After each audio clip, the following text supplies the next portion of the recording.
Desert Freeway Patrol discovered their own bodies. It was a quiet evening in the Arizona desert, where the sun had just dipped below the horizon. The temperature began to drop, and an eerie stillness settled over Interstate 10, one of the longest freeways in the United States. Officer Mark Thompson and his partner, Officer James Carter, were patrolling this desolate stretch of road as part of their routine shift. They had been assigned to cover this area for the past few months, and while it wasn't exactly thrilling work, they both appreciated the calm atmosphere that came with such remote territory. Before we begin, tell me, where are you listening from, and what time is it there? The sky was painted in hues of orange and purple as twilight deepened into night.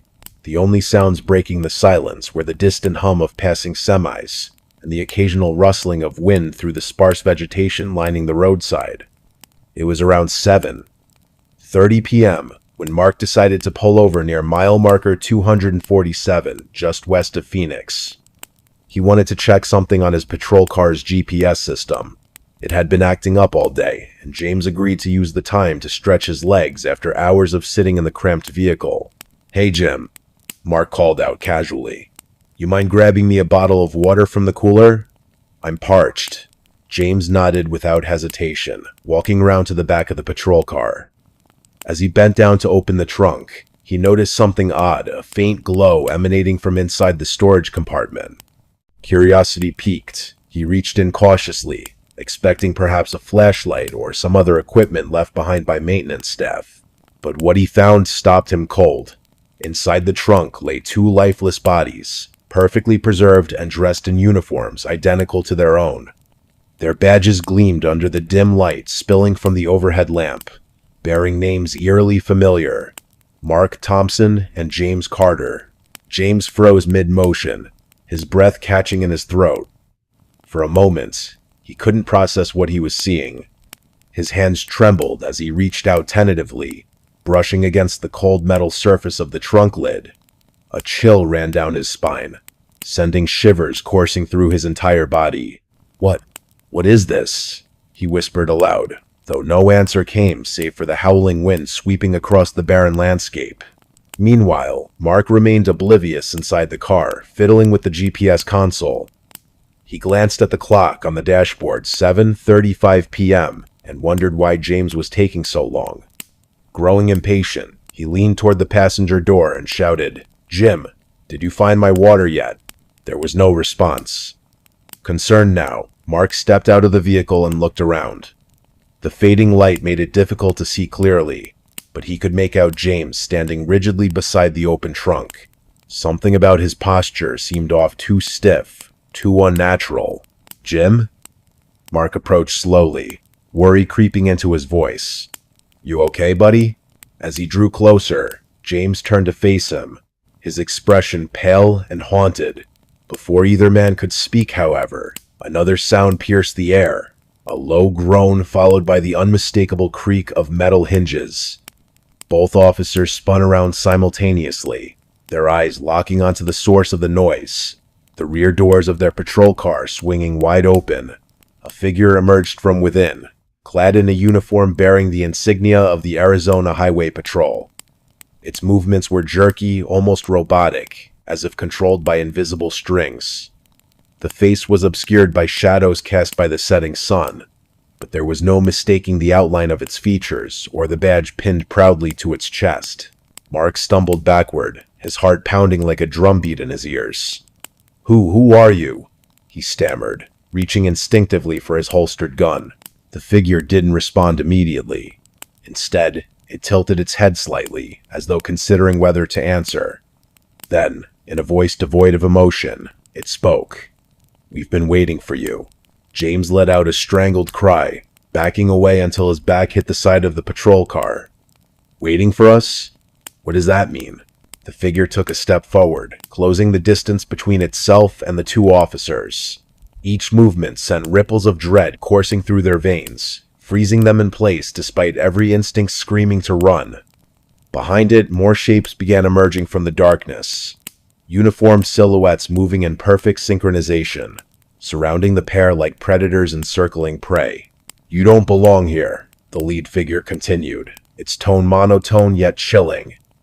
"This isn't your time. Mark finally managed to draw his weapon, aiming steadily at the advancing figures. "Stay back," he ordered, his voice trembling despite his best efforts to remain composed. "I swear I'll shoot," but the threat fell flat. The figures kept coming, unaffected by his show of defiance. One by one, they revealed themselves fully, each wearing the same uniform as Mark and James, but their faces were wrong. Hollow-eyed and gaunt, they bore expressions of sorrow rather than anger, as though burdened by secrets too heavy to bear. "It's not real," James muttered under his breath, clutching his own service revolver tightly. None of this is real, and yet reality refused to bend to their wishes. The figures closed in relentlessly, forming a tight circle around the two men. Suddenly, the air grew colder, suffocating even, as if the very fabric of existence had shifted beneath their feet. Light dimmed further, plunging the scene into near-total darkness, except for the faint glimmer of stars high above. "Listen carefully," the lead figure said, its voice gaining urgency. "You must leave this place before dawn breaks. If you stay, you will join us forever." Before either officer could respond, a blinding flash erupted overhead, momentarily blinding everyone present. When vision returned, the figures were gone, vanished as though they'd never existed. Only the eerie silence remained, punctuated by the distant wail of coyotes echoing across the desert plains. Panting heavily, Mark holstered his weapon and turned to James. Did that just happen?" "I think so," James replied weakly, still shaken. "But how? And who were those people?" Neither man had answers, only questions swirling chaotically in their minds. They climbed back into the patrol car, neither speaking a word, as they sped away from mile marker 247, leaving behind whatever horrors lurked in its shadowy depths. Yet, even as miles passed beneath their tires, unease lingered, gnawing at the edges of their consciousness. Days later, during a debriefing session at the local police station, Mark confided in his supervisor about the strange encounter. To his surprise, the older officer nodded knowingly, revealing tales passed down through generations of highway patrolmen. Apparently, similar incidents had occurred along this stretch of freeway over the decades, always involving officers discovering versions of themselves or worse, meeting their supposed doubles face to face. No official explanation existed for these phenomena, nor would one likely ever emerge. Some theorized residual energy from tragic accidents. Others believed spirits bound to the land sought resolution. Whatever the truth, one thing became abundantly clear to Mark and James. Some places aren't meant to be understood, only respected and avoided whenever possible. From that day forward, neither man requested assignments near mile marker 247 again. And though years have passed since that fateful evening, memories of glowing trunks and hollow-eyed apparitions continue haunting their dreams, serving as grim reminders of the mysteries hidden within America's vast, untamed wilderness. American National Park, where campers disappear nightly. The sun had barely dipped below the horizon when John, a seasoned hiker in his early 40s, arrived at Blackwood National Park. It was an expansive wilderness known for its untouched beauty and rugged trails that stretched endlessly through dense forests and towering mountains. The park was famous among outdoor enthusiasts, but whispered about in hushed tones by locals who spoke of strange disappearances over the years. As John set up his tent near Clearwater Lake, he couldn't help but feel a sense of unease creeping into his chest. The air felt heavy, as if the forest itself were watching him. John had planned this trip meticulously. He was no stranger to camping alone, having spent countless nights under the stars across various national parks in the United States. But something about Blackwood felt different, more alive, more ominous. The wind rustled through the trees with an almost deliberate rhythm, like fingers tapping against glass. Shadows lengthened as twilight deepened, casting eerie patterns on the ground around him. He glanced at his watch. It was 7:45 p.m. Darkness would fall soon, enveloping the forest in an impenetrable cloak. At precisely 8:12 p.m., John heard a faint whisper carried by the breeze. At first, he dismissed it as leaves brushing against one another. But then came the sound again, clearer this time.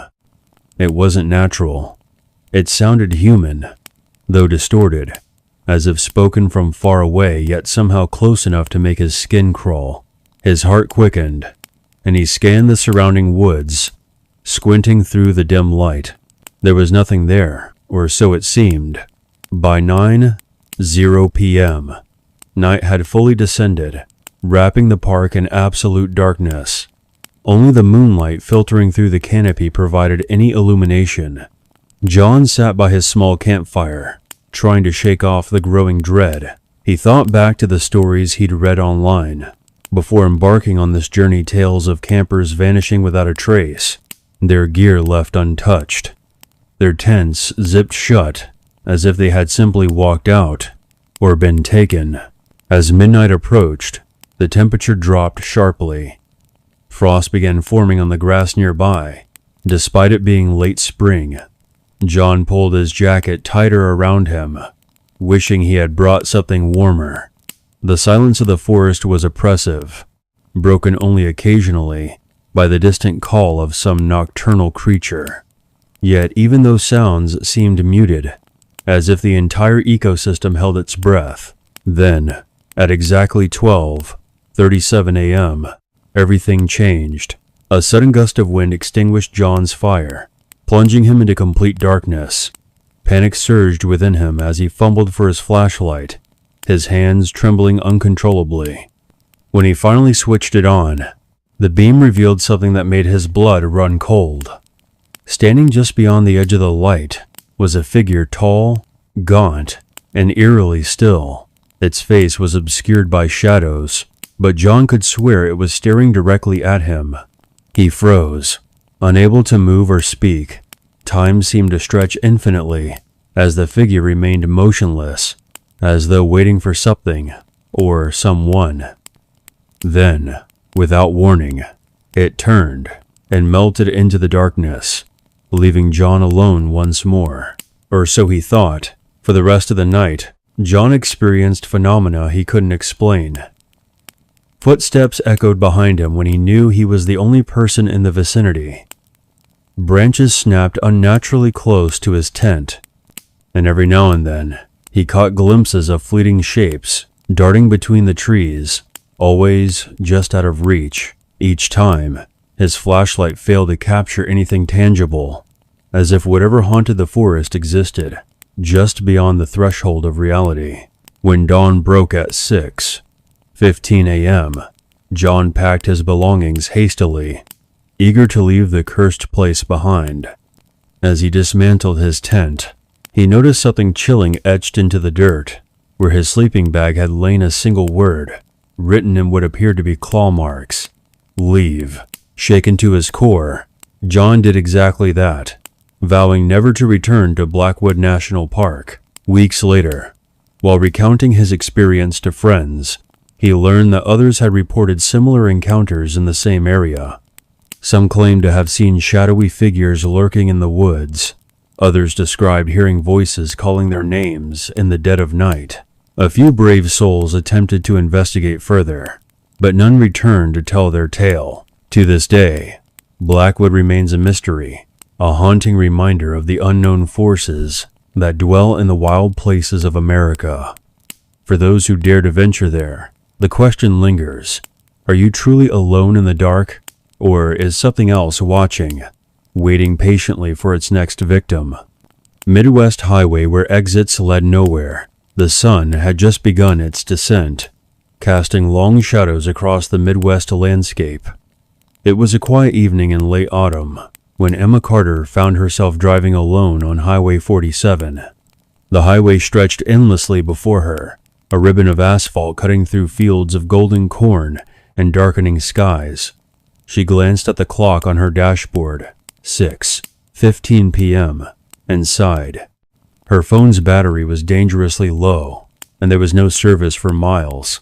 Emma had taken this route many times before, while traveling between Chicago and her hometown of Elmwood. But tonight, something felt different. A chill ran down her spine as she noticed an exit sign ahead that read Exit 23, Nowhereville. She frowned, confused. There was no place called Nowheresville on any map she'd ever seen. Still, curiosity got the better of her, and she decided to take the exit. As she turned off the highway, the air grew colder, and the wind howled like a mournful cry. The road led into a dense forest where the trees seemed unnaturally tall, their branches twisting together like skeletal fingers. Emma slowed her car, her headlights barely piercing the gloom. The silence around her was oppressive, broken only by the crunch of gravel beneath her tires.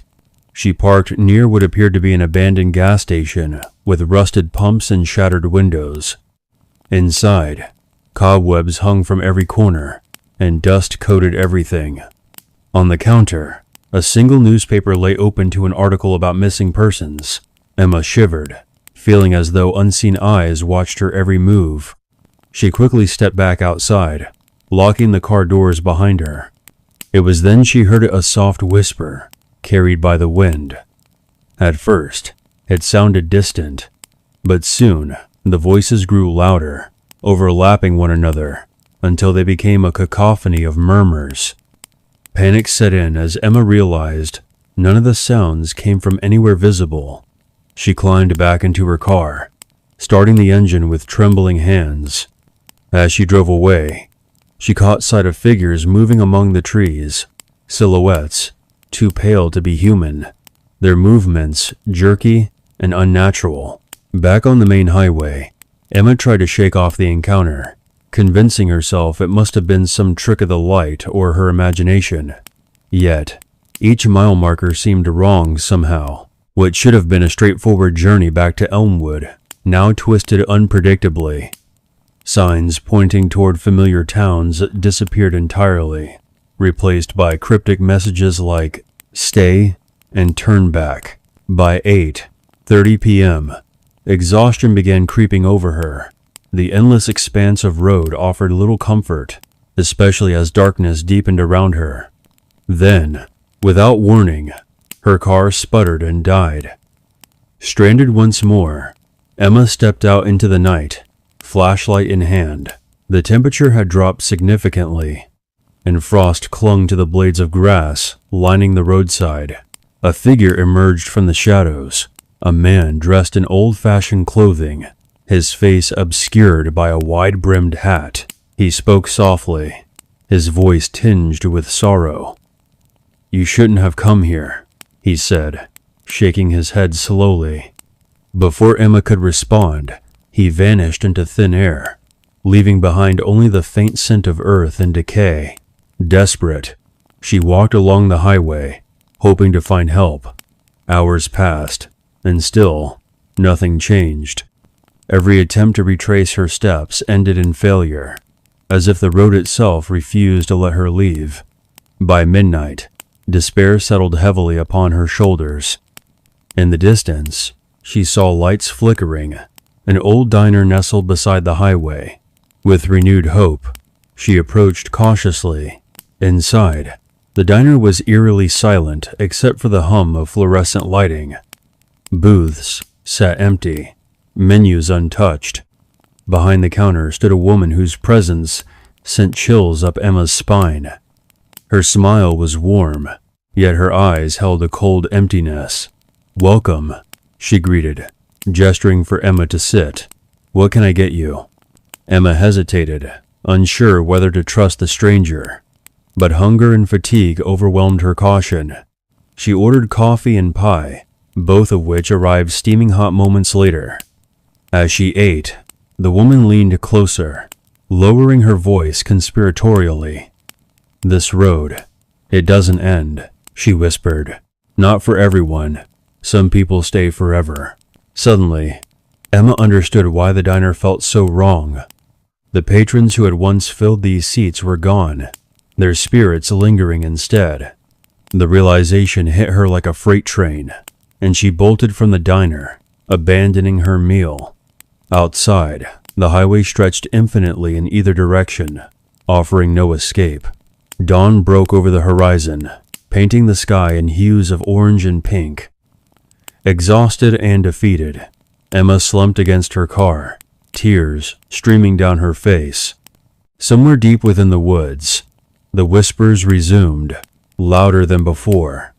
They called her name now, insistent and unyielding.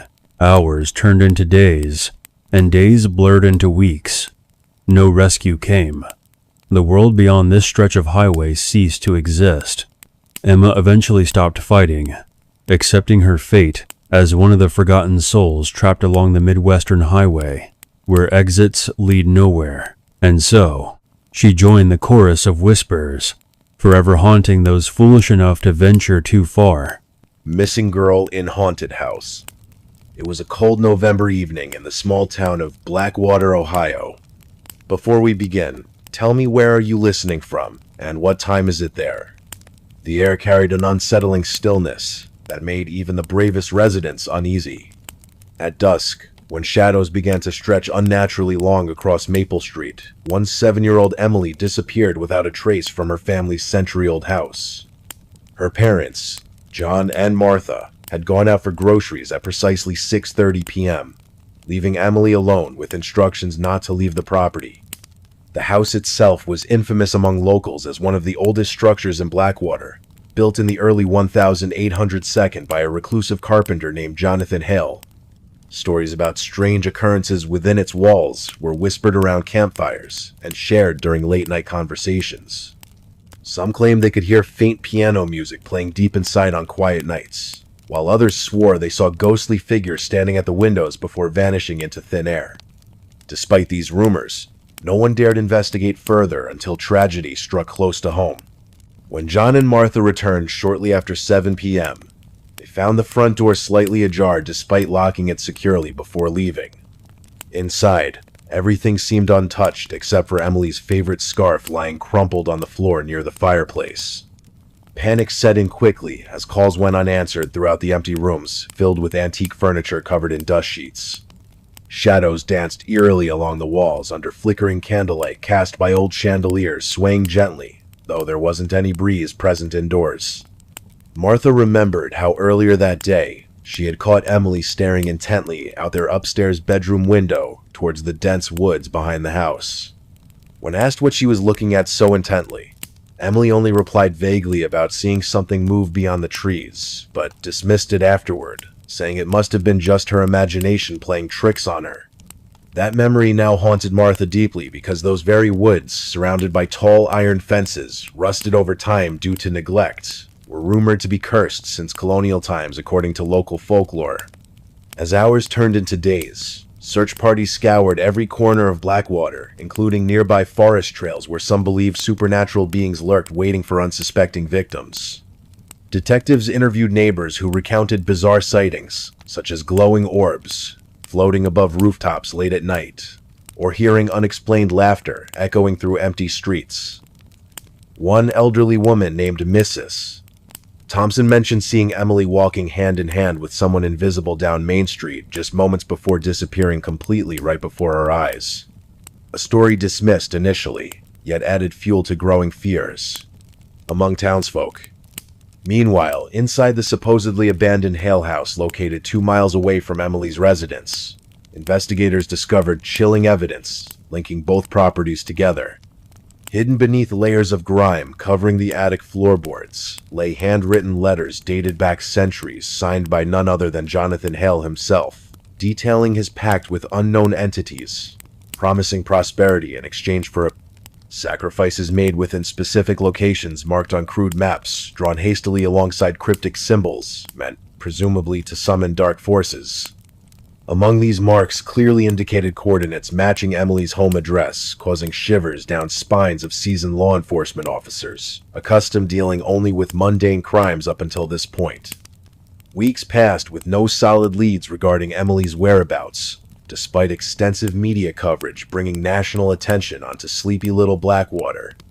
Then came reports from terrified witnesses, claiming encounters involving apparitions, resembling young girls dressed in outdated clothing, wandering aimlessly near graveyards surrounding town, accompanied always by menacing black crows. perched, silently observing scenes unfold below them, like sentinels guarding ancient secrets buried deep underground awaiting discovery once more. One stormy night, thunder roared ominously overhead, shaking fragile nerves, already frayed thin amongst remaining inhabitants, clinging desperately onto hope against mounting despair, creeping steadily into hearts, unwilling, let go missing, loved ones lost, forever, perhaps trapped somewhere between worlds, visible, merely glimpses, fleeting visions, haunting dreams, plagued restless minds, seeking answers, questions, never fully understood, explained, rationally explained, logically explained, scientifically. Abandoned Hospital's Dark Secret.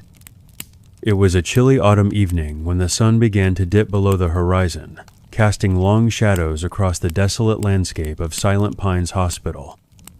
Located on the outskirts of Pine Hollow, a small town in the Midwest United States, this abandoned hospital had been left untouched for decades.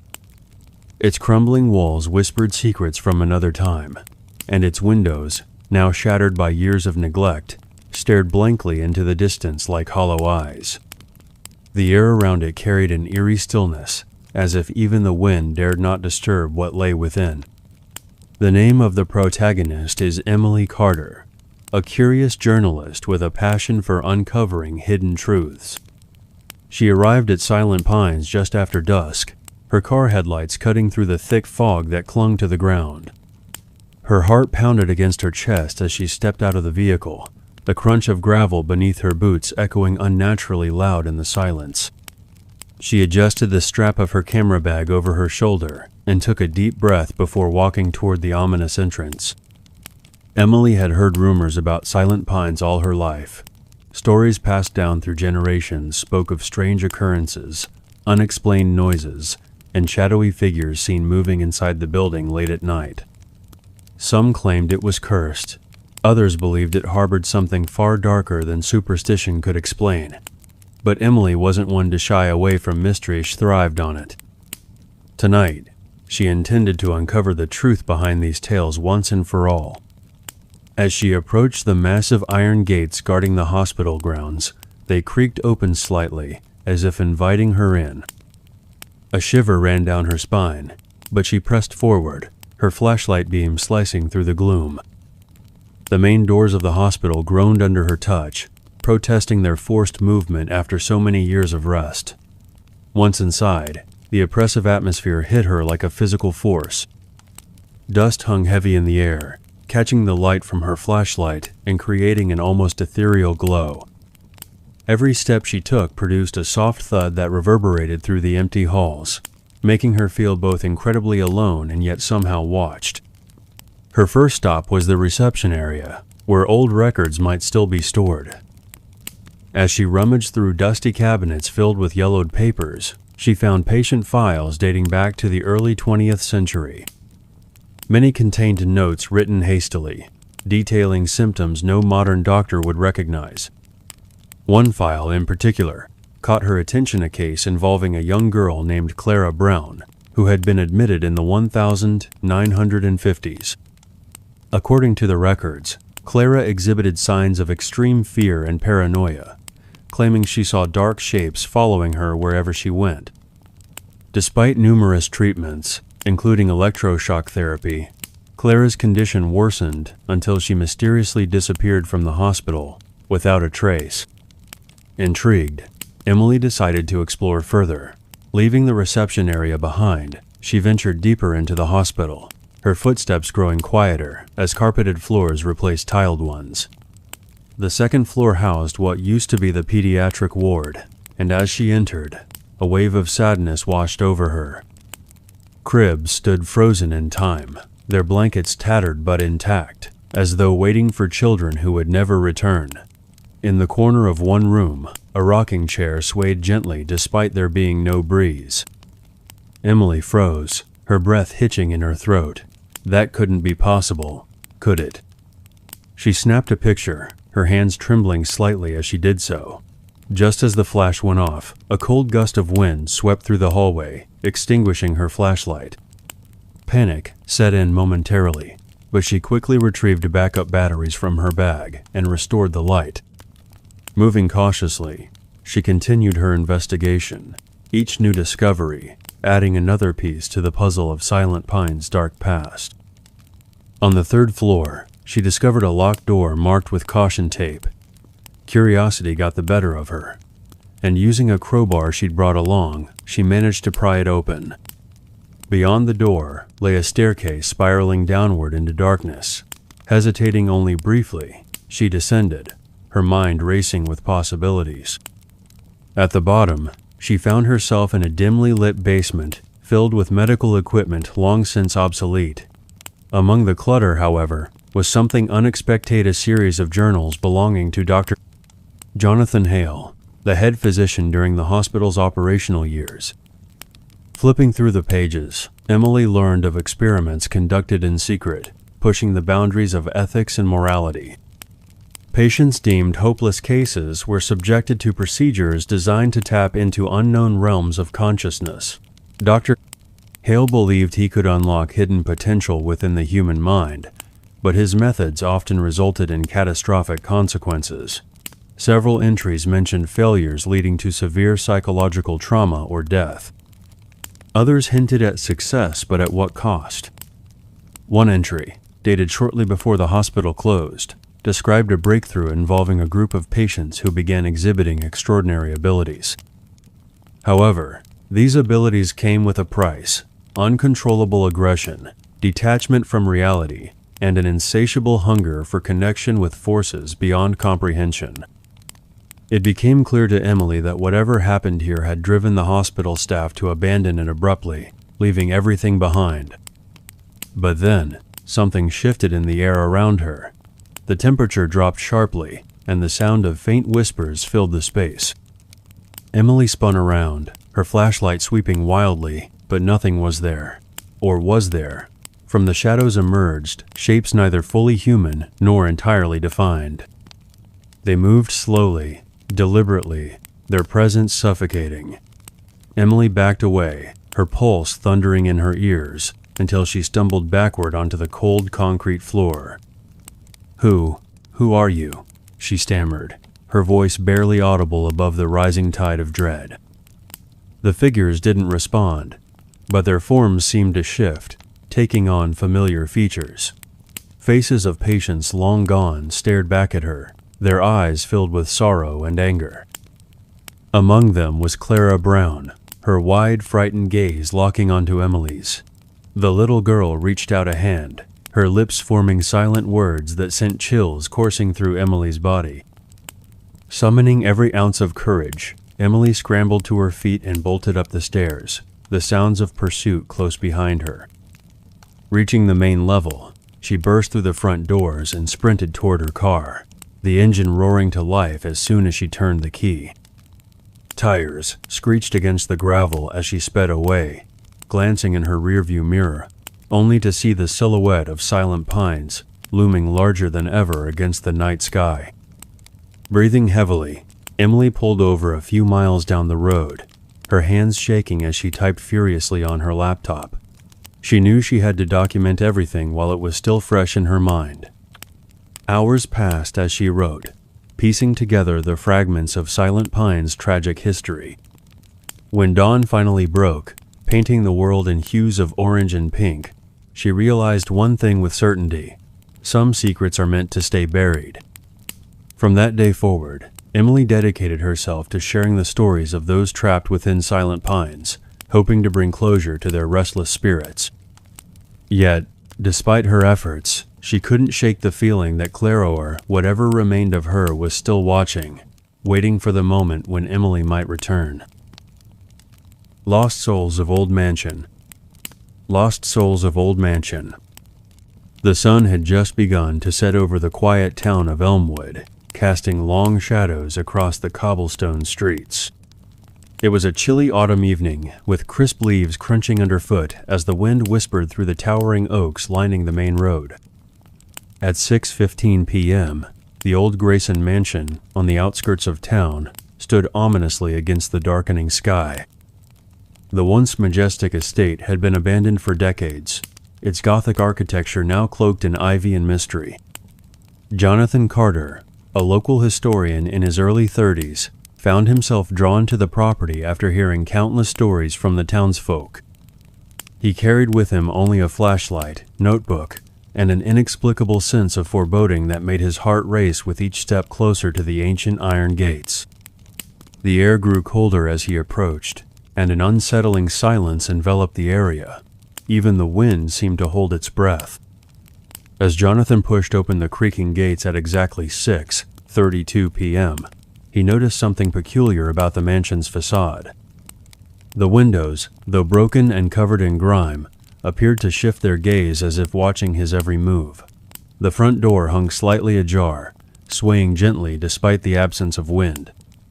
Taking a deep breath, he stepped inside, his footsteps echoing through the cavernous entrance hall. Inside, time seemed to stand still. The grand staircase spiraled upward into darkness, its banister cold to the touch. Portraits lined the walls, their subjects frozen in expressions that ranged from sorrow to outright malevolence. Jonathan paused frequently, letting his eyes adjust to the dim light filtering through boarded-up windows.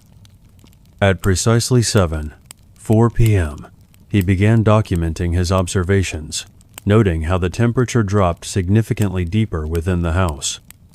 The first sign of strangeness occurred when Jonathan entered what appeared to be the dining room.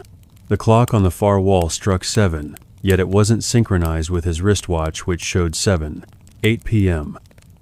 As he examined the antique furniture, he heard soft whispers coming from behind him, a sound that made his skin crawl.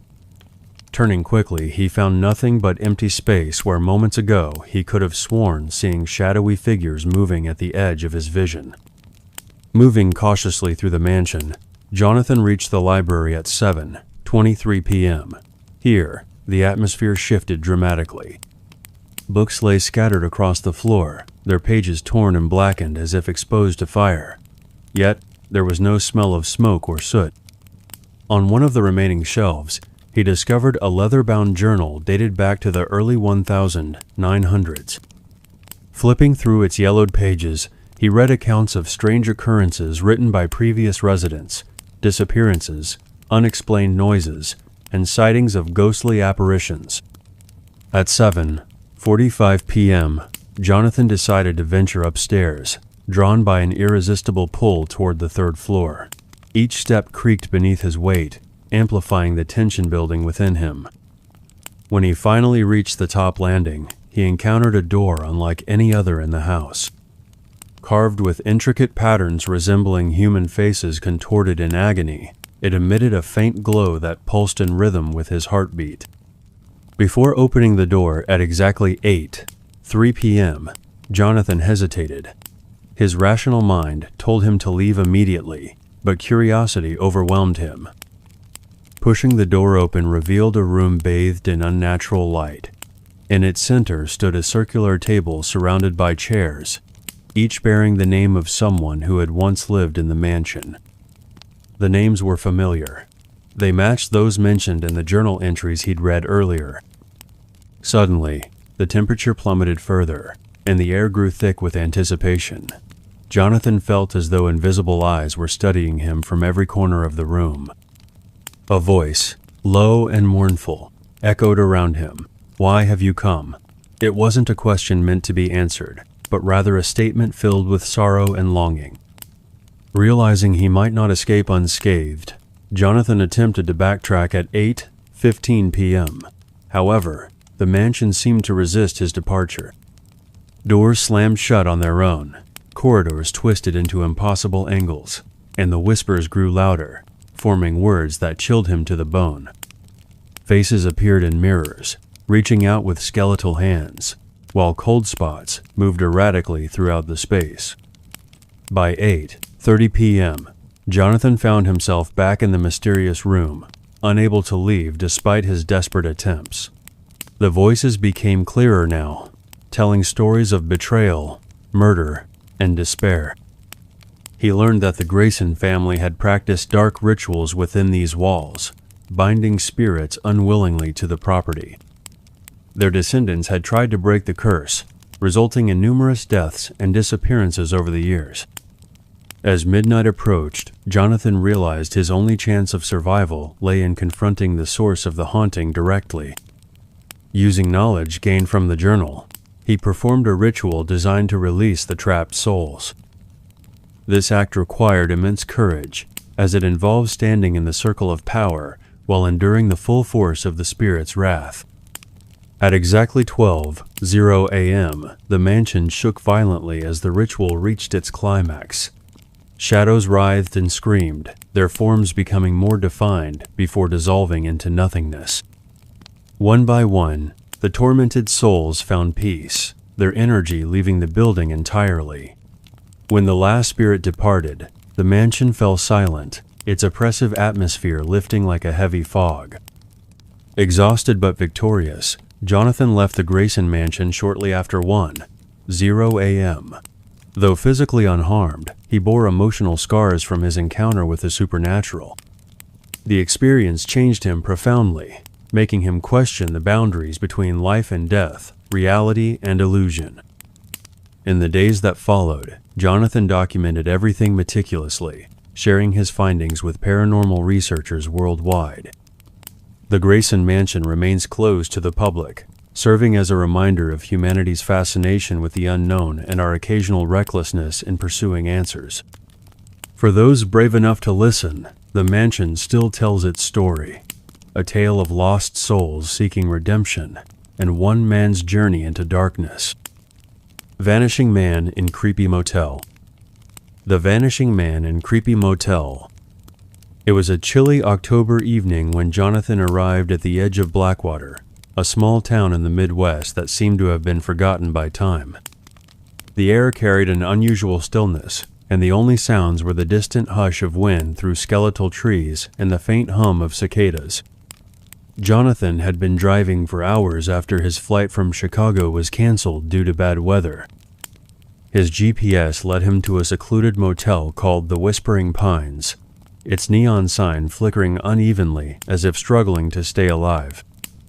The receptionist, an elderly man named Harold, greeted Jonathan with a curt nod. His voice cracked slightly as he said, "Room 13's available. Cash only." There was something unsettling about Harold's demeanor. His eyes darted nervously around the dimly lit lobby, and his hands trembled slightly as he handed over the key. Jonathan paid without hesitation, eager to rest after the long journey. As he entered room 13, Jonathan immediately noticed the peculiar atmosphere. The walls were adorned with peeling wallpaper, revealing patches of faded floral patterns beneath. A musty smell lingered in the air, mixing with the scent of mildew. The single bed looked worn but serviceable, its mattress sagging in the middle. Above it hung a cracked mirror, its surface clouded with age. To the side stood an old television set, its screen dark and dusty. Jonathan decided to freshen up before settling down. As he turned on the tap in the bathroom sink, the water sputtered out in rusty bursts, making him grimace. He splashed some on his face, then dried off with a towel that felt rough against his skin. When he glanced into the mirror above the sink, he froze. For just a moment, he could have sworn he saw another figure standing behind him in the reflection, but when he spun around quickly, there was no one there. He laughed nervously, attributing it to exhaustion and stress. Later that night, as Jonathan lay in bed trying to sleep, strange noises began emanating from the walls. At first, they sounded like soft whispers, almost imperceptible. But soon, the whispers grew louder, overlapping each other until they formed an eerie cacophony. Jonathan sat upright, his heart pounding. He grabbed his phone to check the time. It was exactly midnight. The clock hadn't moved since then, even though he knew it should have continued ticking. Curiosity, or perhaps sheer desperation, compelled Jonathan to investigate. He donned his shoes and cautiously opened the door, stepping out into the hallway. It was eerily silent, except for the occasional creak of the floorboards beneath his feet. As he walked toward the end of the corridor, he noticed a faint light seeping under one of the closed doors. Intrigued, he approached it slowly, his breath shallow. The door swung open easily despite appearing locked from the outside. Inside, the room was eerily similar to his own, yet different in subtle ways. The wallpaper here was completely intact, its colors vibrant as if untouched by time. On the bed sat a man dressed in outdated clothing, a gray suit with wide lapels and a tie knotted loosely around his neck. The man turned his head slowly, his face pale and gaunt, his eyes hollow yet piercing. "You shouldn't be here," he rasped, his voice gravelly and filled with sorrow. Before Jonathan could respond, the man vanished right before his eyes, leaving behind only the lingering scent of decay. Panicked, Jonathan bolted back to his room, slamming the door shut behind him. He called Harold at the front desk, his voice trembling. "Something's wrong. There's someone else here." Harold's reply was calm, but tinged with resignation. "That happens sometimes. Best you leave before sunrise." Dawn came too slowly for Jonathan. Every shadow in the corner of his eye made him jump. Every sound outside his door sent shivers down his spine. By the time the first rays of sunlight broke through the curtains, he was packed and ready to go. Harold simply nodded when Jonathan returned the key, saying nothing further. Years later, Jonathan would recount the story to friends, always careful not to mention specific details. Yet whenever he passed through Blackwater again, he couldn't help but feel watched, as if the man in the gray suit still lingered somewhere within those crumbling walls. And so, the legend of the vanishing man in the creepy motel persisted, whispered among travelers who dared to venture near the Whispering Pines. Shadow figures in empty school. The night was unusually quiet in the small town of Willow Creek, where everyone knew each other by name. It was a peaceful place, far from the bustling cities and filled with friendly faces. But this tranquility would soon be shattered by an event that left its mark on everyone who lived there. The story begins at exactly 10:47 p.m., when Emma, a curious college student returning home for the weekend, decided to take a shortcut through the old abandoned school building near her house. The air felt colder as she approached the towering structure, its windows cracked and boarded up. A faint moonlight filtered through the clouds, casting eerie shadows across the empty playground. Emma paused, glancing around nervously. Her heart pounded softly against her chest, but curiosity drove her forward. She had heard rumors about strange occurrences at the school since she was a child, tales whispered among friends during sleepovers or late-night campfires. Yet, nothing could have prepared her for what happened next. As Emma stepped inside the dimly lit hallway, the creaking floorboards echoed unnaturally loud in the silence. The smell of damp wood and mildew filled the air, making her wrinkle her nose slightly. Each step seemed heavier than the last, as if the weight of history pressed down upon her shoulders. The walls were covered in peeling paint, revealing patches of faded colors beneath. Old posters still clung to some surfaces, remnants of long-forgotten school events, and dust-covered lockers lined either side of the corridor. Suddenly, a chilling whisper broke the stillness. "Who's there?" Emma called out cautiously, her voice trembling slightly. There was no immediate answer, just the haunting sound of wind whistling through broken window panes. However, something deeper stirred within the shadows ahead. Shapes began forming, not human, not quite animal, but distorted figures moving silently along the edges of her vision. They darted between corners, vanishing before they could be fully seen. Emma froze, fear gripping her like icy fingers. Her breath hitched audibly, each intake shallow and quick. Then came another noisy, rhythmic tapping sound, almost like footsteps echoing far away. It grew louder, closer, until it seemed to surround her completely. Panic surged through her veins, urging her legs into motion. She turned sharply and ran back toward the entrance, her sneakers slapping against the wooden floors. But as she reached the door, it slammed shut violently behind her, locking itself without anyone touching it. The sudden movement sent a wave of terror coursing through her body. Her hands shook as she fumbled with the handle, trying desperately to pry it open. Outside, the world remained calm, under the watchful gaze of the crescent moon, unaware of the chaos unfolding within those crumbling walls.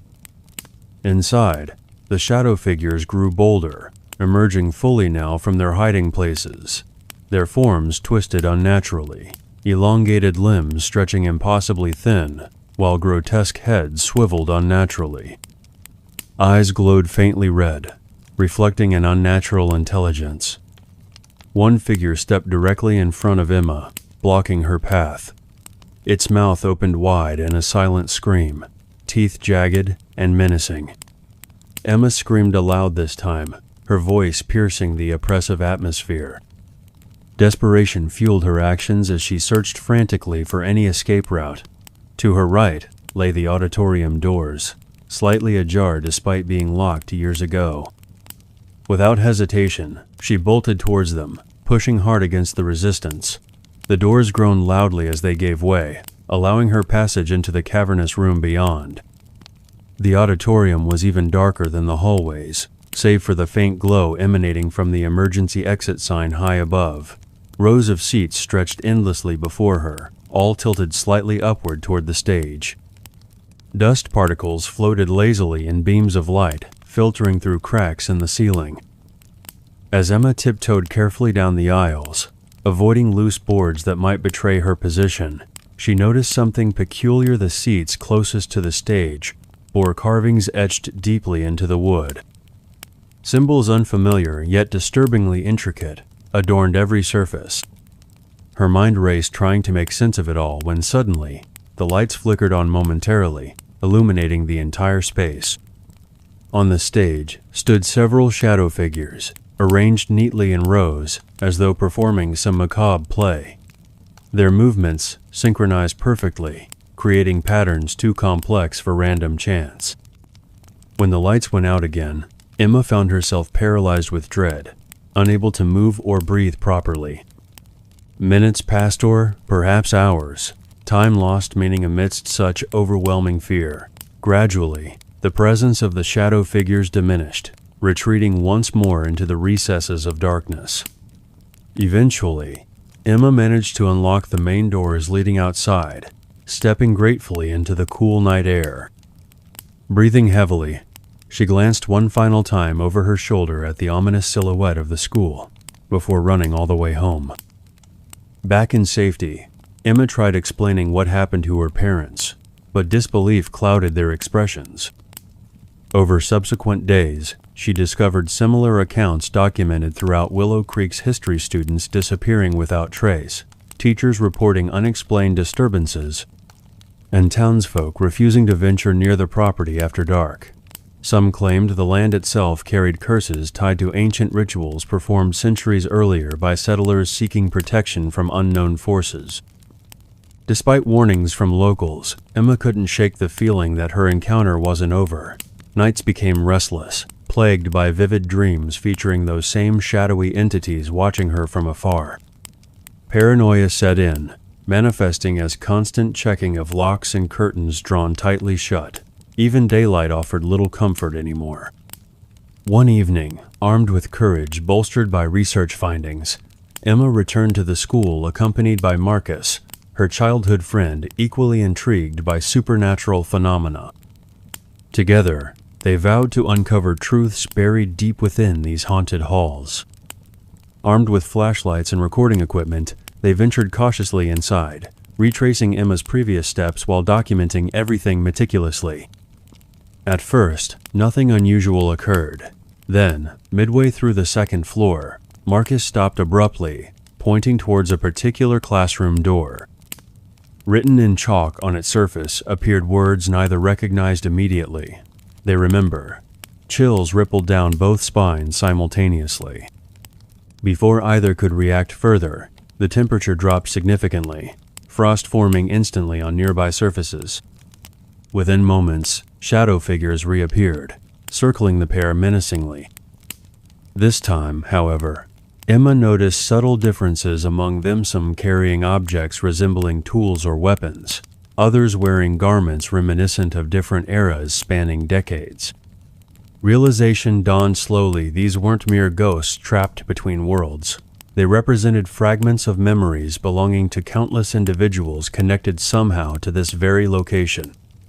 With newfound determination, Emma and Marcus worked tirelessly deciphering symbols carved into furniture and decoding messages scrawled randomly throughout the building.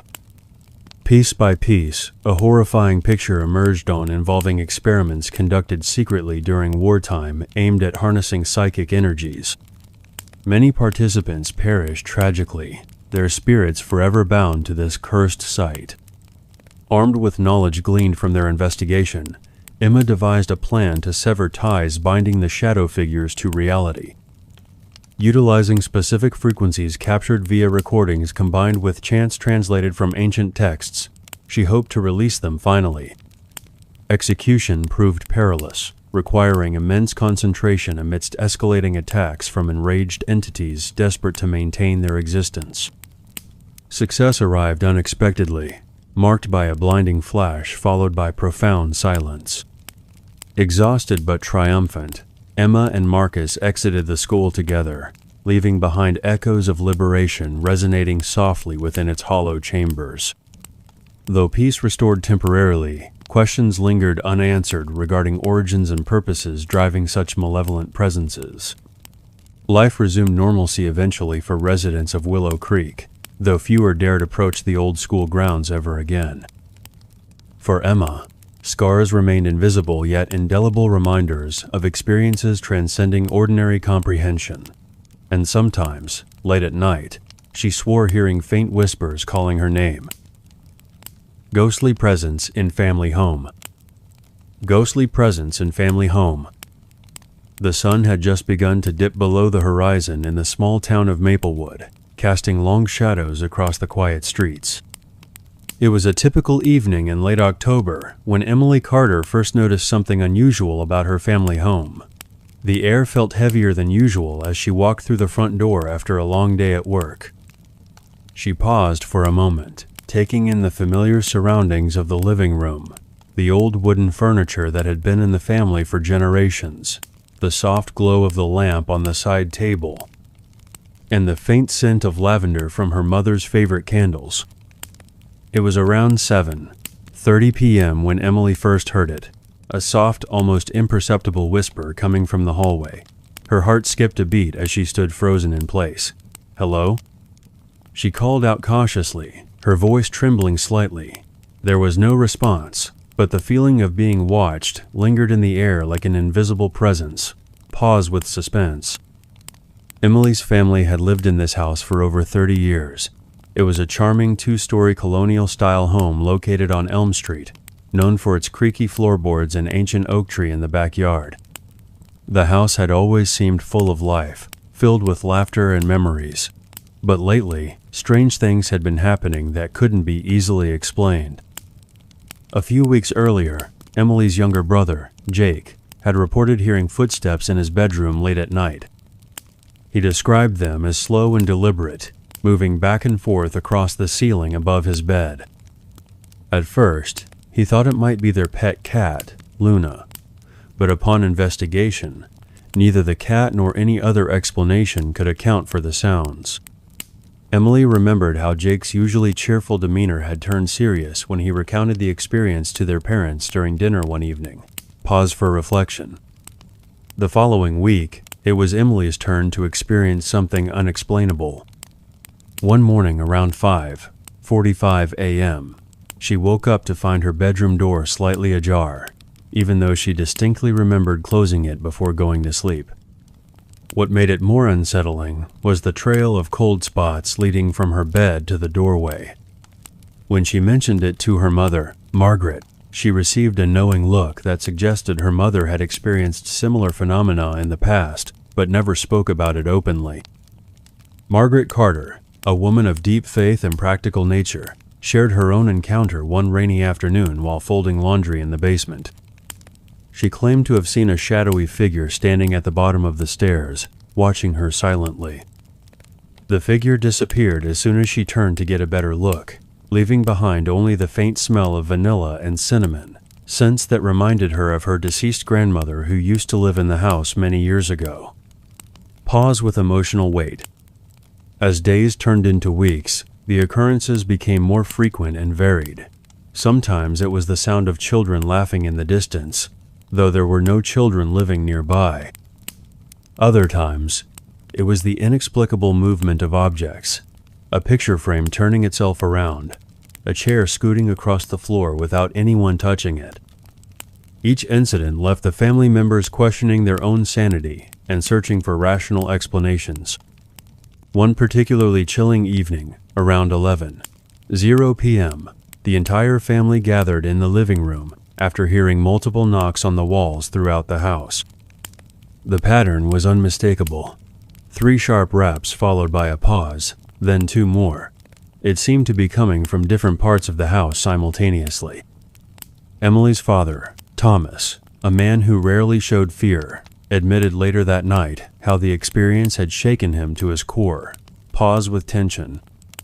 Despite these unsettling events, the Carters refused to leave their beloved home.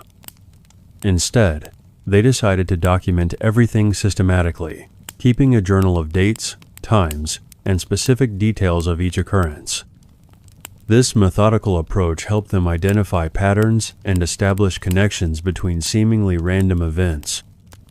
They also reached out to local paranormal investigators, hoping to gain insight into what was happening within their walls. The investigators conducted several sessions using specialized equipment to measure electromagnetic fields, temperature fluctuations, and audio recordings. During one session, they captured an electronic voice phenomenon, EVP, that sounded remarkably like a woman's voice, saying, "Help me," in a language unfamiliar to everyone present. This discovery added another layer of mystery to the situation, suggesting that perhaps multiple entities were involved. Throughout this challenging period, the Carters maintained open communication with each other, sharing their experiences without judgment or ridicule. They established routines to help manage the stress, such as nightly check-ins where they would discuss any new developments and support each other emotionally. Pause for compassion.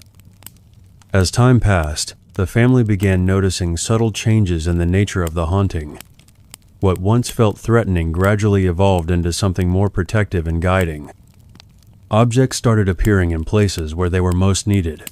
A misplaced key found right before rushing out the door. A comforting blanket draped over a chair during a particularly stressful day. These instances suggested that whatever presence inhabited their home might not be entirely malevolent. By embracing both the fear and curiosity surrounding their supernatural experiences, the Carter family learned valuable lessons about resilience, trust, and understanding. They discovered that sometimes the unknown can bring people closer together rather than drive them apart. And though the ghostly presence remains an integral part of their lives, it has transformed from a source of terror into a unique aspect of their family legacy, a story passed down through generations, reminding them all of the mysteries that lie beyond our comprehension. Instances suggested that whatever presence inhabited their home might not be entirely malevolent. By embracing both the fear and curiosity surrounding their supernatural experiences, the Carter family learned valuable lessons about resilience, trust, and understanding.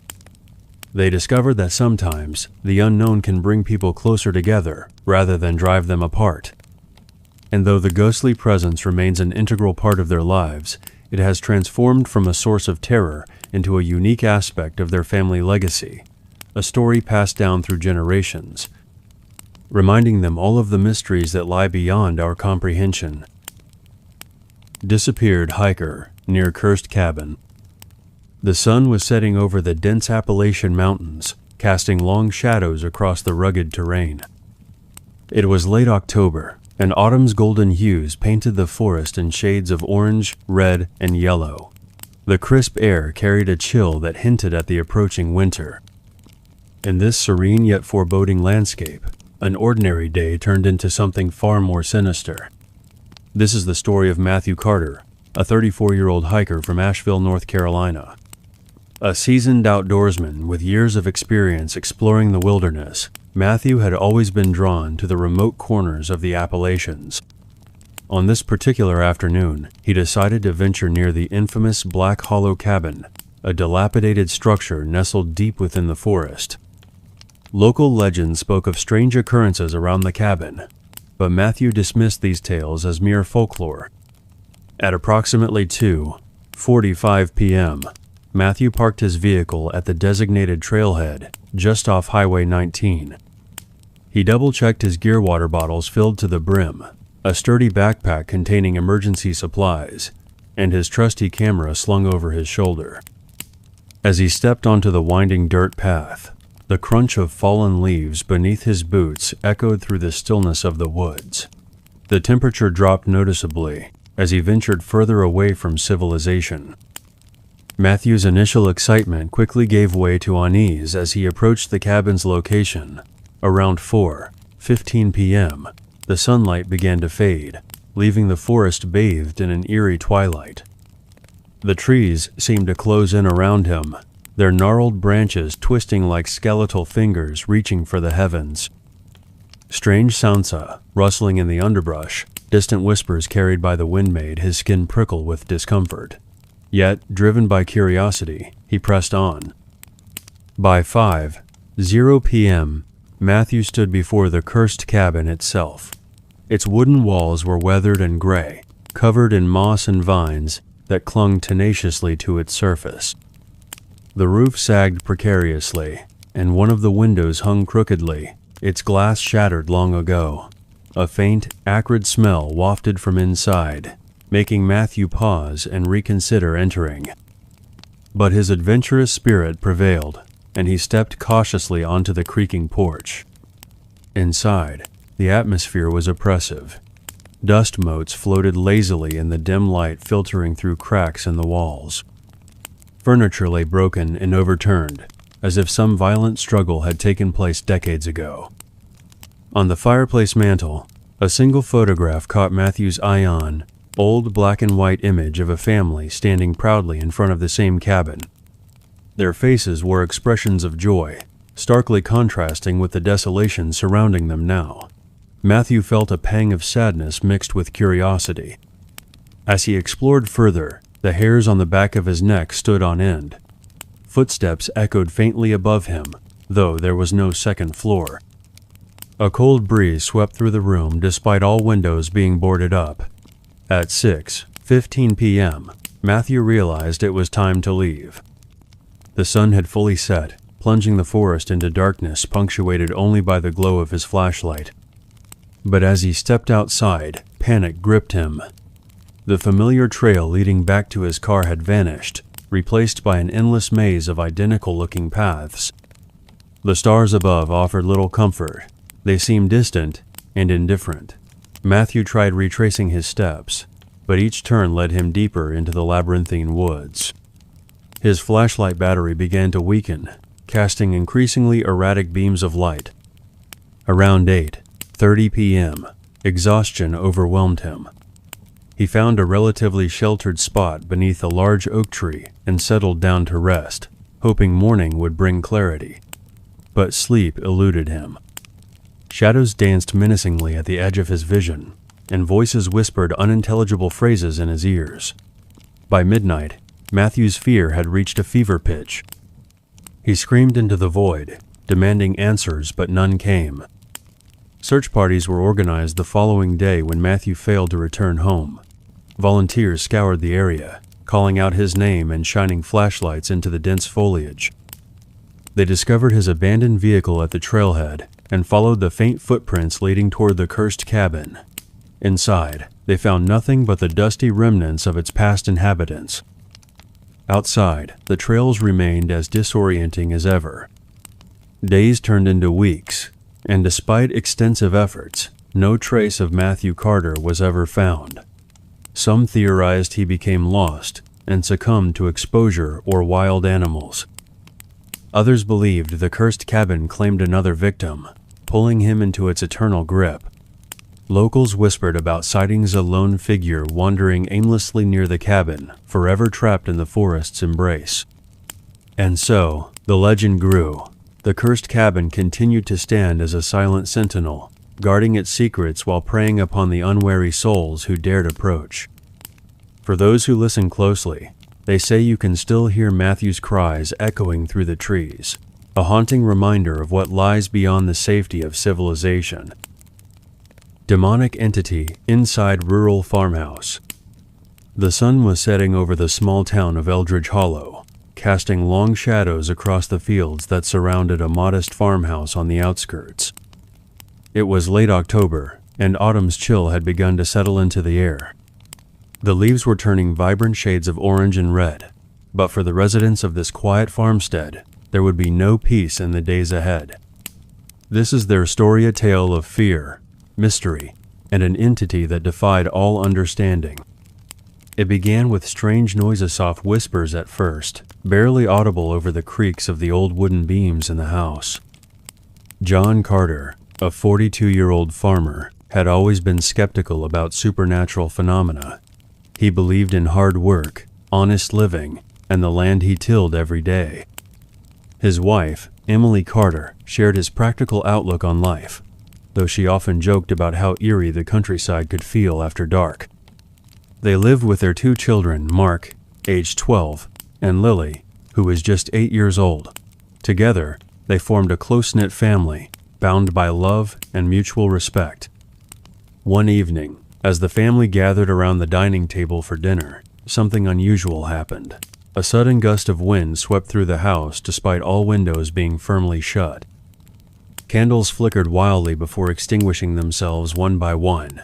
For a moment, silence enveloped the room, broken only by the rhythmic ticking of the grandfather clock in the corner. Then came the sound of a low growl emanating from the basement door. John stood up cautiously, his chair scraping against the floorboards. "Stay here," he said firmly, grabbing a flashlight from the counter. Emily nodded nervously, pulling Mark and Lily closer to her. As John descended the narrow staircase leading to the basement, the growling grew louder, almost like it was following him step by step. Pause. He reached the bottom and shone the light into the dim space. Nothing seemed out of place at first glance. Shelves lined with jars of canned goods, tools hanging neatly on hooks, and crates stacked against the walls. But then he saw Ida's shadow moving where no shadow should exist. It darted across the far wall so quickly that John blinked twice to confirm what he'd witnessed. His heart pounded as he turned back toward the stairs, calling out to his family above. "Emily, get everyone outside now." There was urgency in his voice, a tone none of them had ever heard before. Upstairs, panic set in as Emily ushered the children out the front door while trying to maintain composure. Outside, under the pale glow of the full moon, they huddled together, watching the house warily. Inside, faint scratching sounds echoed through the walls, growing more insistent with each passing second. That night marked the beginning of a series of unexplainable events. Doors slammed shut without anyone touching them. Footsteps echoed through empty hallways. Objects disappeared only to reappear in different locations hours later.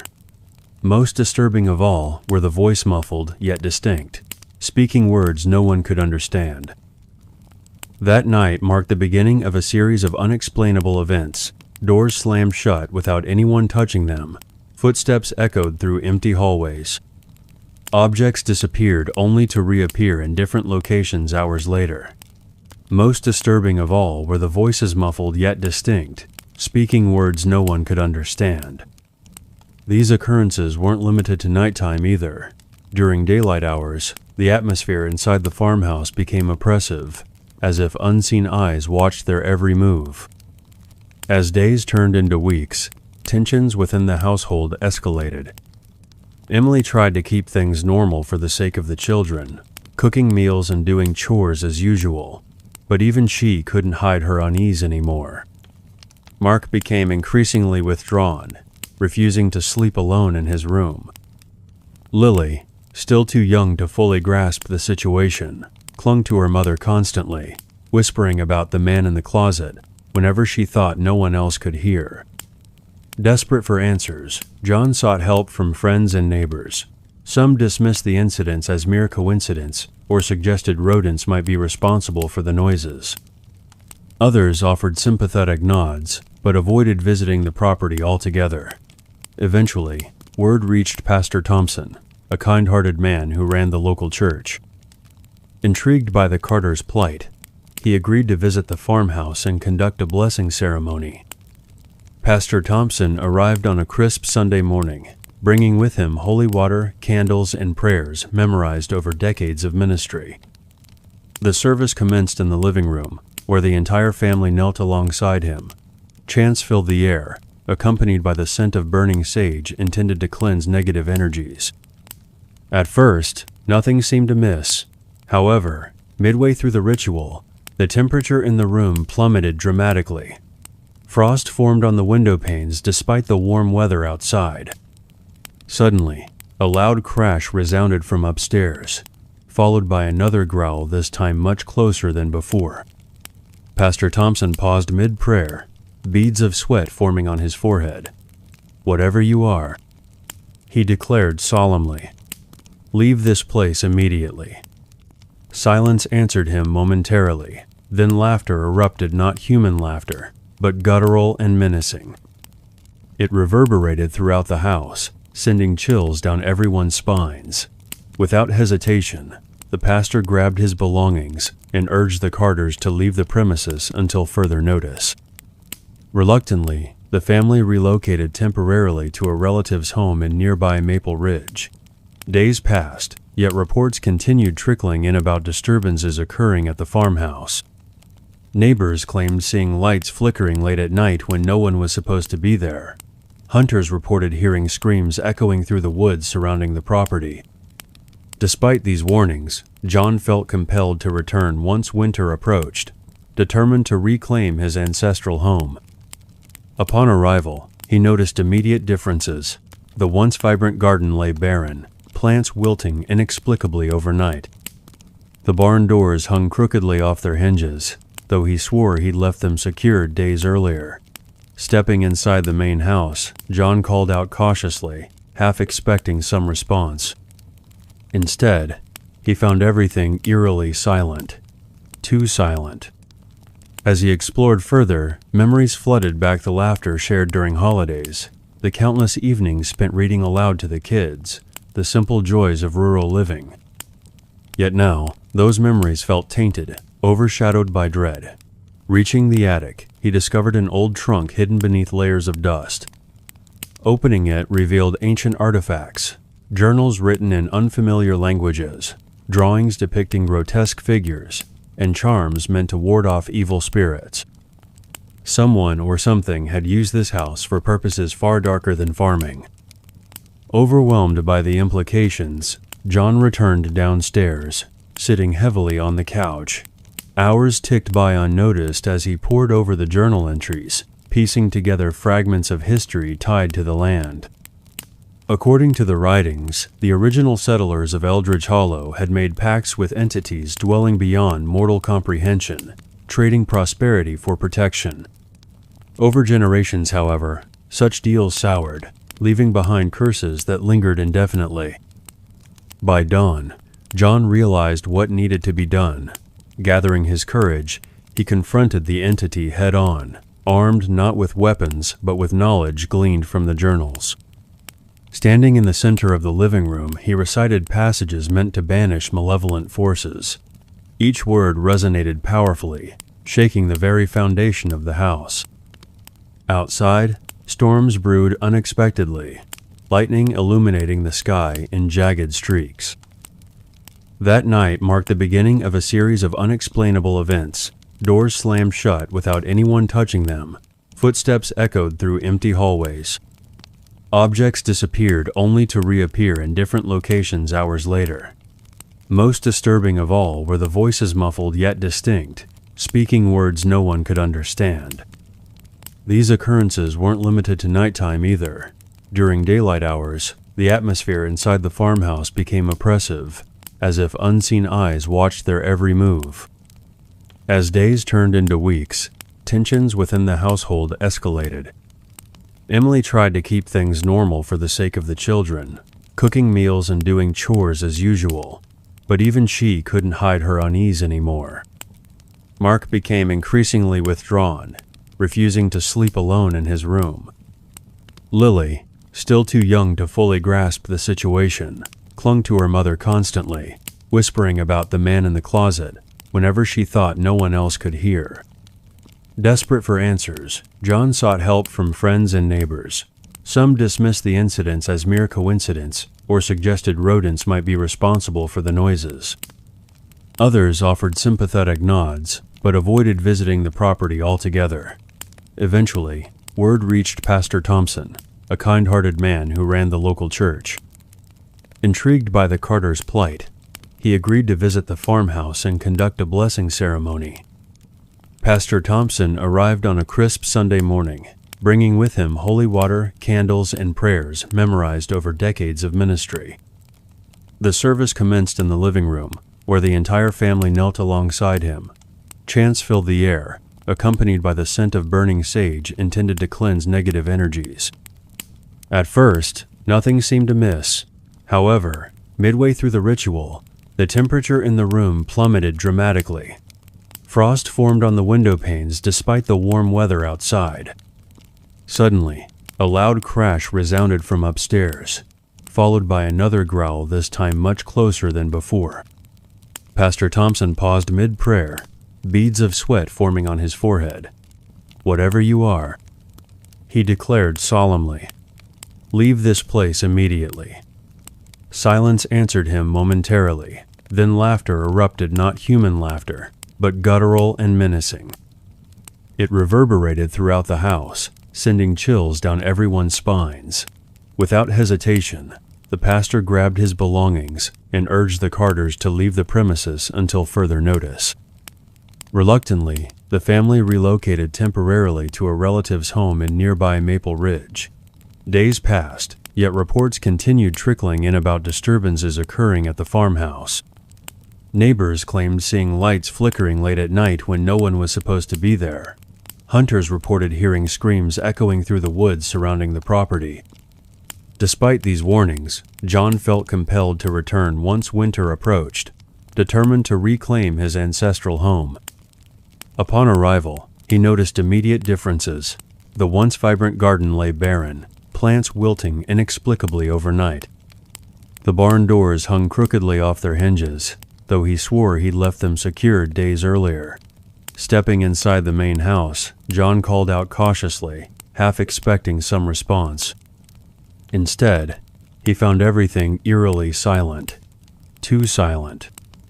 As he explored further, memories flooded back the laughter shared during holidays, the countless evenings spent reading aloud to the kids, the simple joys of rural living. Yet now, those memories felt tainted, overshadowed by dread. Reaching the attic, he discovered an old trunk hidden beneath layers of dust. Opening it revealed ancient artifacts, journals written in unfamiliar languages, drawings depicting grotesque figures, and charms meant to ward off evil spirits.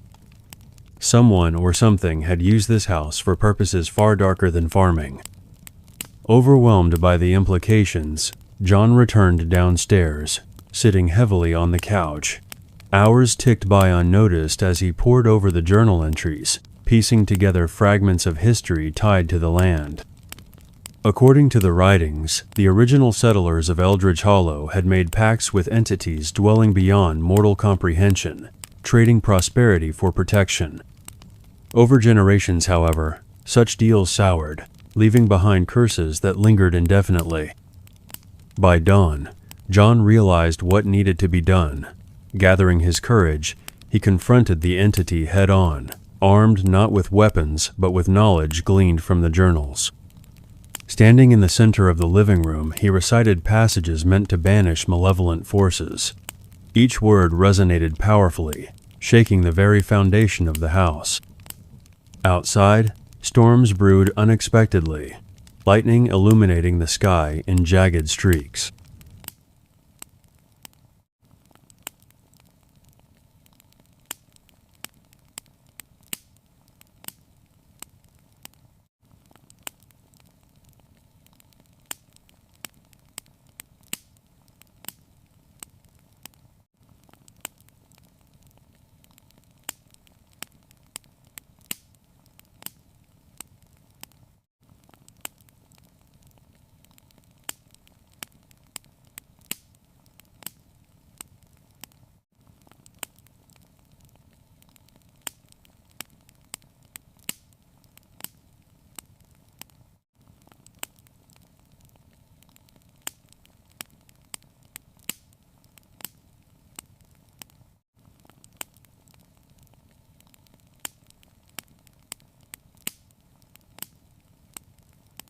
Desert Freeway Patrol discovered their own bodies. It was a quiet evening in the Arizona desert, where the sun had just dipped below the horizon. The temperature began to drop, and an eerie stillness settled over Interstate 10, one of the longest freeways in the United States. Officer Mark Thompson and his partner, Officer James Carter, were patrolling this desolate stretch of road as part of their routine shift. They had been assigned to cover this area for the past few months, and while it wasn't exactly thrilling work, they both appreciated the calm atmosphere that came with such remote territory. Before we begin, tell me, where are you listening from, and what time is it there? The sky was painted in hues of orange and purple as twilight deepened into night. The only sounds breaking the silence were the distant hum of passing semis and the occasional rustling of wind through the sparse vegetation lining the roadside. It was around 7:30 p.m. when Mark decided to pull over near mile marker 247, just west of Phoenix. He wanted to check something on his patrol car's GPS system. It had been acting up all day, and James agreed to use the time to stretch his legs after hours of sitting in the cramped vehicle. "Hey, Jim," Mark called out casually. "You mind grabbing me a bottle of water from the cooler? I'm parched." James nodded without hesitation, walking around to the back of the patrol car. As he bent down to open the trunk, he noticed something odd, a faint glow emanating from inside the storage compartment. Curiosity piqued. He reached in cautiously, expecting perhaps a flashlight or some other equipment left behind by maintenance staff. But what he found stopped him cold. Inside the trunk lay two lifeless bodies, perfectly preserved and dressed in uniforms identical to their own. Their badges gleamed under the dim light spilling from the overhead lamp, bearing names eerily familiar: Mark Thompson and James Carter.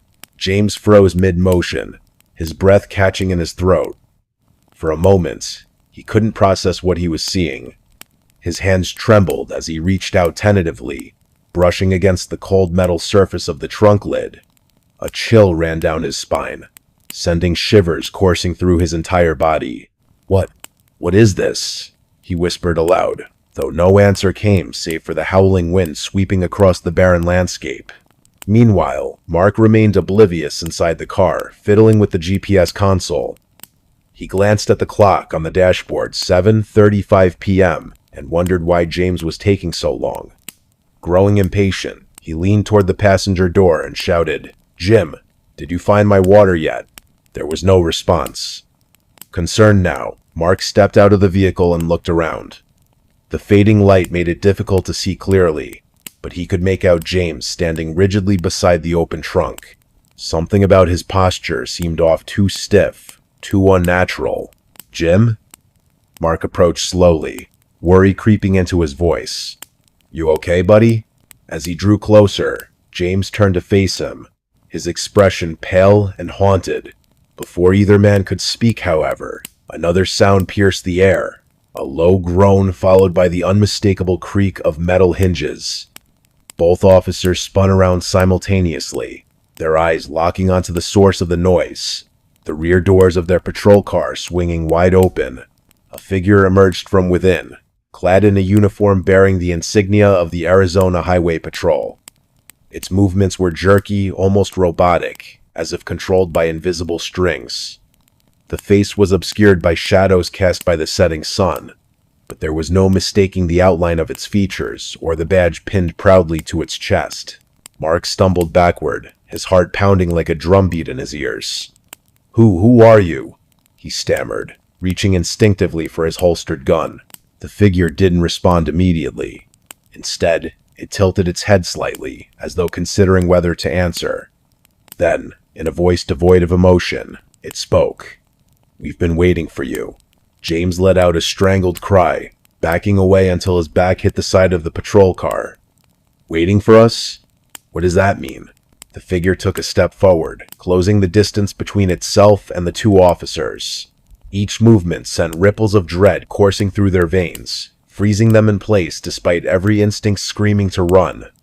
Behind it, more shapes began emerging from the darkness, uniformed silhouettes moving in perfect synchronization, surrounding the pair like predators encircling prey. "You don't belong here," the lead figure continued, its tone monotone yet chilling. "This isn't your time. Mark finally managed to draw his weapon, aiming steadily at the advancing figures. "Stay back," he ordered, his voice trembling despite his best efforts to remain composed. "I swear I'll shoot," but the threat fell flat. The figures kept coming, unaffected by his show of defiance. One by one, they revealed themselves fully, each wearing the same uniform as Mark and James, but their faces were wrong. Hollow-eyed and gaunt, they bore expressions of sorrow rather than anger, as though burdened by secrets too heavy to bear.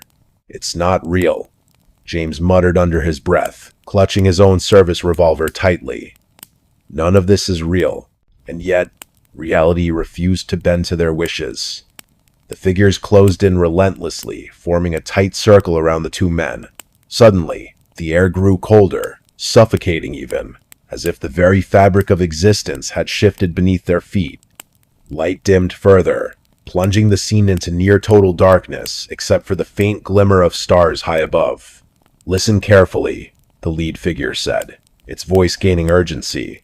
"You must leave this place before dawn breaks. If you stay, you will join us forever." Before either officer could respond, a blinding flash erupted overhead, momentarily blinding everyone present. When vision returned, the figures were gone, vanished as though they'd never existed. Only the eerie silence remained, punctuated by the distant wail of coyotes echoing across the desert plains. Panting heavily, Mark holstered his weapon and turned to James. Did that just happen?" "I think so," James replied weakly, still shaken. "But how? And who were those people?" Neither man had answers, only questions swirling chaotically in their minds. They climbed back into the patrol car, neither speaking a word, as they sped away from mile marker 247, leaving behind whatever horrors lurked in its shadowy depths.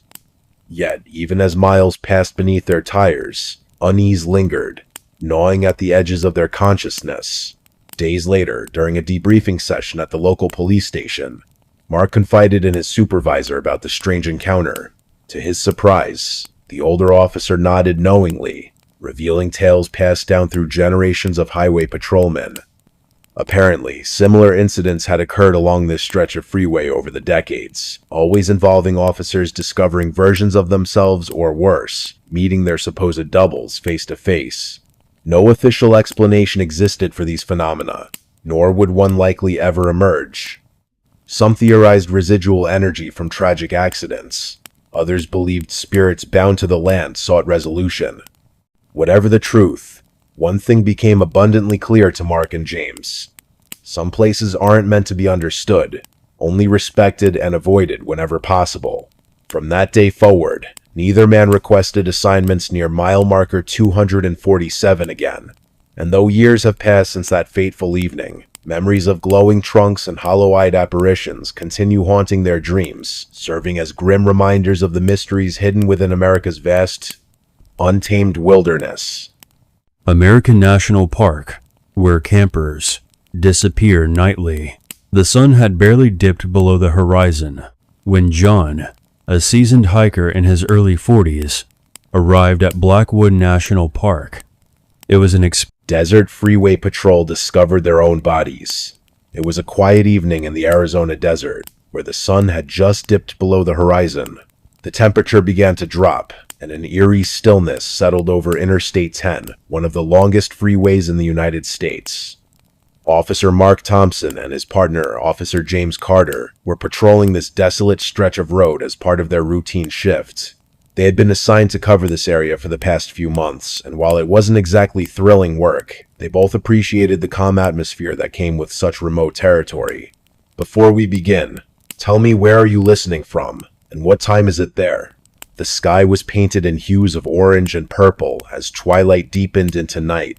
The only sounds breaking the silence were the distant hum of passing semis and the occasional rustling of wind through the sparse vegetation lining the roadside.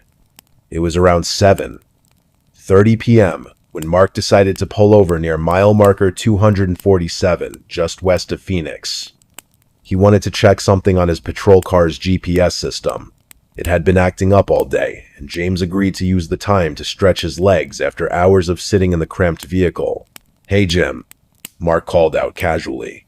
You mind grabbing me a bottle of water from the cooler? I'm parched. James nodded without hesitation, walking around to the back of the patrol car. As he bent down to open the trunk, he noticed something odd, a faint glow emanating from inside the storage compartment. Curiosity piqued. He reached in cautiously, expecting perhaps a flashlight or some other equipment left behind by maintenance staff. But what he found stopped him cold. Inside the trunk lay two lifeless bodies, perfectly preserved and dressed in uniforms identical to their own. Their badges gleamed under the dim light spilling from the overhead lamp, bearing names eerily familiar: Mark Thompson and James Carter. James froze mid-motion, his breath catching in his throat. For a moment, he couldn't process what he was seeing. His hands trembled as he reached out tentatively, brushing against the cold metal surface of the trunk lid. A chill ran down his spine, sending shivers coursing through his entire body. What is this?" he whispered aloud, though no answer came save for the howling wind sweeping across the barren landscape. Meanwhile, Mark remained oblivious inside the car, fiddling with the GPS console. He glanced at the clock on the dashboard, 7:35 p.m., and wondered why James was taking so long. Growing impatient, he leaned toward the passenger door and shouted, "Jim, did you find my water yet?" There was no response. Concerned now, Mark stepped out of the vehicle and looked around. The fading light made it difficult to see clearly, but he could make out James standing rigidly beside the open trunk. Something about his posture seemed off, too stiff, too unnatural. "Jim?" Mark approached slowly, worry creeping into his voice. "You okay, buddy?" As he drew closer, James turned to face him, his expression pale and haunted. Before either man could speak, however, another sound pierced the air, a low groan followed by the unmistakable creak of metal hinges. Both officers spun around simultaneously, their eyes locking onto the source of the noise. The rear doors of their patrol car swinging wide open. A figure emerged from within, clad in a uniform bearing the insignia of the Arizona Highway Patrol. Its movements were jerky, almost robotic, as if controlled by invisible strings. The face was obscured by shadows cast by the setting sun, but there was no mistaking the outline of its features or the badge pinned proudly to its chest. Mark stumbled backward, his heart pounding like a drumbeat in his ears. Who are you?" he stammered, reaching instinctively for his holstered gun. The figure didn't respond immediately. Instead, it tilted its head slightly, as though considering whether to answer. Then, in a voice devoid of emotion, it spoke. "We've been waiting for you." James let out a strangled cry, backing away until his back hit the side of the patrol car. "Waiting for us? What does that mean?" The figure took a step forward, closing the distance between itself and the two officers. Each movement sent ripples of dread coursing through their veins, freezing them in place despite every instinct screaming to run. Behind it, more shapes began emerging from the darkness, uniformed silhouettes moving in perfect synchronization, surrounding the pair like predators encircling prey. "You don't belong here," the lead figure continued, its tone monotone yet chilling. "This isn't your time." Mark finally managed to draw his weapon, aiming steadily at the advancing figures. "Stay back," he ordered, his voice trembling despite his best efforts to remain composed. "I swear I'll shoot." But the threat fell flat. The figures kept coming, unaffected by his show of defiance. One by one, they revealed themselves fully, each wearing the same uniform as Mark and James, but their faces were wrong. Hollow-eyed and gaunt, they bore expressions of sorrow rather than anger, as though burdened by secrets too heavy to bear. "It's not real," James muttered under his breath, clutching his own service revolver tightly. None of this is real, and yet reality refused to bend to their wishes. The figures closed in relentlessly, forming a tight circle around the two men. Suddenly, the air grew colder, suffocating even, as if the very fabric of existence had shifted beneath their feet. Light dimmed further, plunging the scene into near-total darkness, except for the faint glimmer of stars high above. "Listen carefully," the lead figure said, its voice gaining urgency. "You must leave this place before dawn breaks. If you stay, you will join us forever." Before either officer could respond, a blinding flash erupted overhead, momentarily blinding everyone present. When vision returned, the figures were gone, vanished as though they'd never existed. Only the eerie silence remained, punctuated by the distant wail of coyotes echoing across the desert plains. Panting heavily, Mark holstered his weapon and turned to James. Did that just happen? I think so. James replied weakly, still shaken. But how? And who were those people? Neither man had answers, only questions swirling chaotically in their minds. They climbed back into the patrol car, neither speaking a word, as they sped away from mile marker 247, leaving behind whatever horrors lurked in its shadowy depths. Yet, even as miles passed beneath their tires, unease lingered, gnawing at the edges of their consciousness. Days later, during a debriefing session at the local police station, Mark confided in his supervisor about the strange encounter. To his surprise, the older officer nodded knowingly, revealing tales passed down through generations of highway patrolmen. Apparently, similar incidents had occurred along this stretch of freeway over the decades, always involving officers discovering versions of themselves or worse, meeting their supposed doubles face to face. No official explanation existed for these phenomena, nor would one likely ever emerge. Some theorized residual energy from tragic accidents. Others believed spirits bound to the land sought resolution. Whatever the truth, one thing became abundantly clear to Mark and James. Some places aren't meant to be understood, only respected and avoided whenever possible. From that day forward, neither man requested assignments near mile marker 247 again. And though years have passed since that fateful evening, memories of glowing trunks and hollow-eyed apparitions continue haunting their dreams, serving as grim reminders of the mysteries hidden within America's vast, untamed wilderness. American National Park, where campers disappear nightly. The sun had barely dipped below the horizon when John, a seasoned hiker in his early 40s, arrived at Blackwood National Park. It was an expansive wilderness known for its untouched beauty and rugged trails that stretched endlessly through dense forests and towering mountains. The park was famous among outdoor enthusiasts, but whispered about in hushed tones by locals who spoke of strange disappearances over the years. As John set up his tent near Clearwater Lake, he couldn't help but feel a sense of unease creeping into his chest. The air felt heavy, as if the forest itself were watching him. John had planned this trip meticulously. He was no stranger to camping alone, having spent countless nights under the stars across various national parks in the United States. But something about Blackwood felt different, more alive, more ominous. The wind rustled through the trees with an almost deliberate rhythm, like fingers tapping against glass. Shadows lengthened as twilight deepened, casting eerie patterns on the ground around him. He glanced at his watch. It was 7:45 p.m.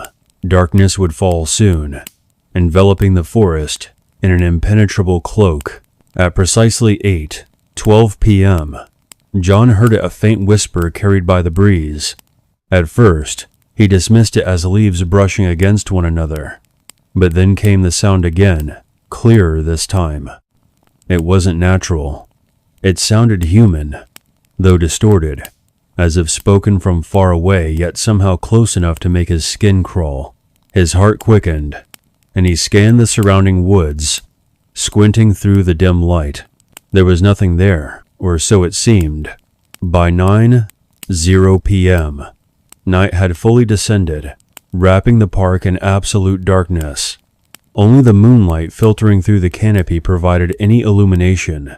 John sat by his small campfire, trying to shake off the growing dread. He thought back to the stories he'd read online,